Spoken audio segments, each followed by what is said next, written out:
दरम्यान उपमुख्यमंत्री सुनेत्रा पवार किंवा सत्ताधाऱ्यांनी प्रत्येक विषयावर आपली भूमिका मांडली पाहिजे अशी टीका ठाकरेंच्या शिवसेनेचे खासदार संजय राऊत यांनी केली आहे। त्यावर संजय राऊतांच्या फुकट सल्ल्याची आम्हाला गरज नसल्याचं प्रत्युत्तर राष्ट्रवादीचे प्रदेशाध्यक्ष सुनील तटकरे यांनी दिले आहे। बीडच्या कायदा आणि सुव्यवस्थेवर प्रश्न विचारला गेला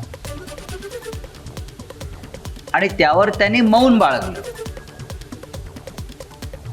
त्याच्यावरती काँग्रेसची प्रतिक्रिया आहे। बीड जिल्ह्यामधले नेते हे त्यांच्या बाजूला बसले होते। धनंजयराव मुंडे हा प्रश्न त्यांच्या संदर्भातला होता हे जर आपण स्वीकारलं पत्रकारांनी विचारलेला, तर राज्याच्या उपमुख्यमंत्री म्हणून त्यांनी त्याच्यावर भाष्य करणं हे अधिक योग्य ठरलं असतं। अर्थात तो त्यांचा अधिकार आहे।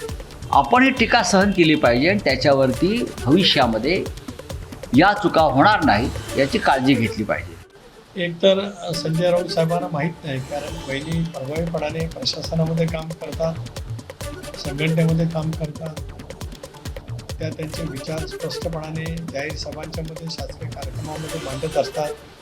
अनेक वेळेला पत्रकारांशी सुद्धा त्यांचा संवाद त्या ठिकाणी होत असतोच। त्याच्यामुळे आता संजय राऊतांच्या अशा कुठल्या प्रकारच्या सल्ल्याची आम्हाला आवश्यकता नाही।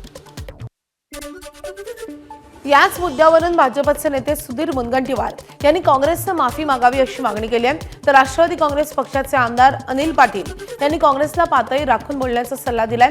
दरम्यान शिवसेनेचे आमदार संजय शिरसाट यांनी मर्यादा राखून बोलावं असं म्हटलंय। राजकारणामध्ये शब्दाचा उपयोग अतिशय संयमाने केला पाहिजे, पण साधारणतः जेव्हा काँग्रेसची वेळ येते तेव्हा आता सत्तेपासून वंचित झाल्यापासून त्यांचं असं लक्षात येत आहे की दूरपर्यंत आपण आता शासन करू शकत नाही, तेव्हा अशा शब्दाचा उपयोग केला जातो। त्यांनी आता माफी मागितली पाहिजे आणि यापुढे अशी घटना होणार नाही याची काळजी घेतली पाहिजे। बोलायला गेल्या तर त्या खूप काही बोलू शकतात। आपली पात्रता, आपली लायकी आणि महाराष्ट्रामधल्या जनतेला महिलांविषयी तुमचा असलेला द्वेष हे ज्या पद्धतीने काँग्रेस पक्षाच्या काही नेत्यांनी करून दाखवलेलं आहे याचा निषेध करावा तेवढा कमी आहे।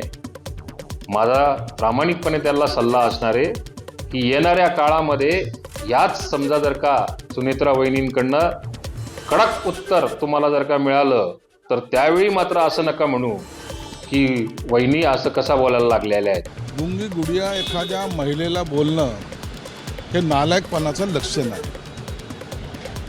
थोडी लाज वाटली पाहिजे।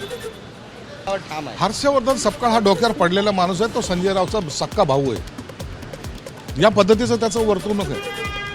तो मोदी साहेबाबद्दल काही बोलतो, कधी कुणाबद्दल काही बोलतो। पातळी सोडून बोलणारा वेडा माणूस म्हणून ते हर्षवर्धन सपकाळकडे पाहिलं जातं।